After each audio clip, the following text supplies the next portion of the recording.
ସମସ୍ତଙ୍କୁ ମୋର ନମସ୍କାର, ପ୍ରୀତି ଭରା ଶୁଭେଚ୍ଛା। ଆଜିର କାହାଣୀ ଲୁଣି ନଈକୂଳର ସ୍ୱପ୍ନ, ଗାଁ ଏବଂ ଜୀବନର ଆରମ୍ଭ।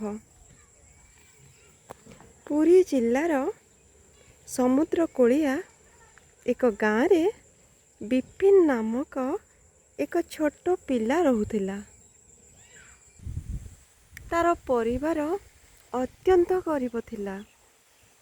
ଲୁଣି ପବନ ଓ ସମୁଦ୍ରର ଢେଉ ଛଡ଼ା ତା ଦୁନିଆରେ ଅଧିକ କିଛି ବି ନଥିଲା। ବିପିନର ବାପା ଜଣେ ଦିନ ମଜୁରିଆ ଥିଲେ ଏବଂ ମା ଅନ୍ୟ ଘରକୁ କାମ କରିବାକୁ ଯାଉଥିଲେ। ସେମାନେ ଦିନକୁ ଦିନ ଯାହା ରୋଜଗାର କରୁଥିଲେ ସେଥିରେ ପେଟକୁ ଦାନା ଯୋଗାଡ଼ କରିବା ଅଧିକ କଷ୍ଟକର ଥିଲା।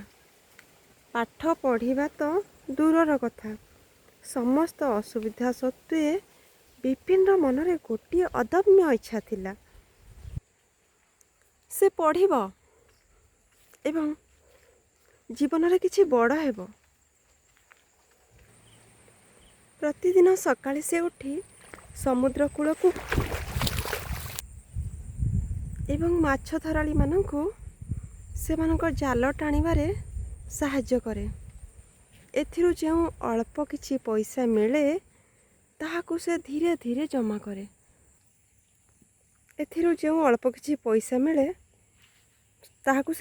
ଜମା କରି ଦିନରେ ସ୍କୁଲ ଯାଏ ଏବଂ ରାତିରେ ଅନ୍ୟ ଘରେ ପାଣି ଆଣିବା କିମ୍ବା ବାସନ ମାଜିବା କାମ କରେ।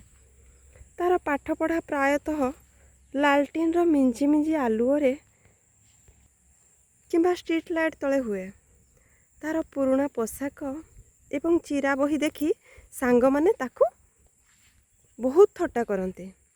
ମାତ୍ର ବିପିନ ସେସବୁକୁ କର୍ଣ୍ଣପାତ ନ କରି ନିଜ ଲକ୍ଷ୍ୟରେ ଅଟଳ ରହେ। ଯଦି ମୋର ପରିଶ୍ରମ କରିବାର ସାମର୍ଥ୍ୟ ଅଛି ତେବେ ମୋର ସ୍ୱପ୍ନ ନିଶ୍ଚୟ ପୂରଣ ହେବ। ମୋର ସ୍ୱପ୍ନ ଦେଖିବାର ଅଧିକାର ମଧ୍ୟ ଅଛି।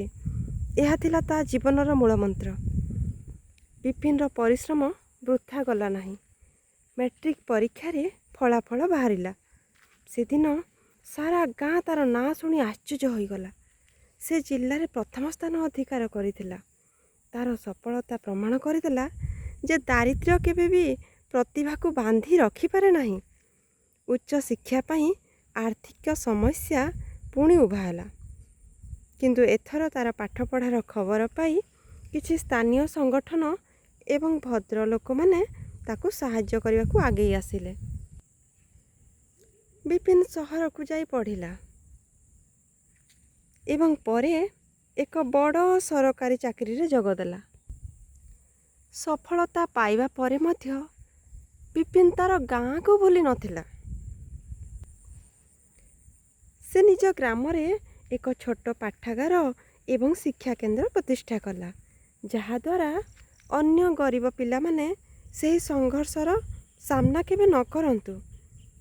ବିପିନର କାହାଣୀ ଆମକୁ ଏହି ଶିକ୍ଷା ଦିଏ ଯେ ପରିସ୍ଥିତି ଯେତେ କଷ୍ଟକର ହେଉନା କାହିଁକି, ନିଜର ଆତ୍ମବିଶ୍ୱାସ ଏବଂ ଅଧ୍ୟବସାୟ ବଳରେ ଜଣେ ବ୍ୟକ୍ତି ନିଜ ଭାଗ୍ୟକୁ ବଦଳାଇ ପାରିବ। ସେଇ ଲୁଣି ନଈ କୂଳର ସେହି ପିଲାଟି ଯିଏ ଦିନେ ତାର ଜୀବନଟା ଲୁଣି ନଈ କୂଳରେ ବିତେଇ ଦେଇଥିଲା, ଦିନେ ସିଏ ସମସ୍ତଙ୍କ ପାଇଁ ଏକ ପ୍ରେରଣାର ଉତ୍ସ ପାଲଟିଗଲା।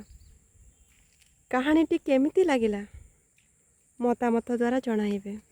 ରହୁଛି, ନମସ୍କାର।